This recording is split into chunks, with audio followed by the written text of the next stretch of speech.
এই মিথ্যা হাসির পেছনে কতটা কষ্ট লুকিয়ে আছে।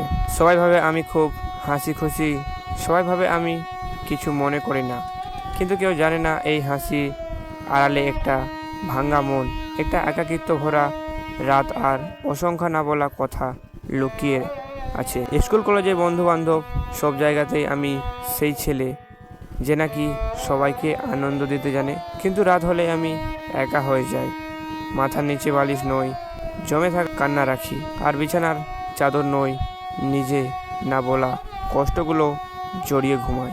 জীবনে অনেক কিছু চাইনি, শুধু চেয়েছিলাম কেউ একজন জিজ্ঞেস করুক, তুই ঠিক আছিস তো রে?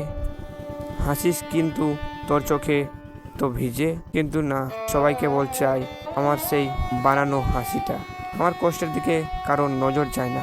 আমি ভালো থাকি কি না থাকি সেটা কেউ জানতে চায় না। একদিন আমি চুপচাপ হারিয়ে যাব, সেই হাসিটা থাকবে না, সেই মুখোশ খুলে ফেলবো। তখন হয়তো কেউ কেউ বলবে, ও তো সবসময় হাসতো, ওর মধ্যে এত কষ্ট ছিল, কে জানতো।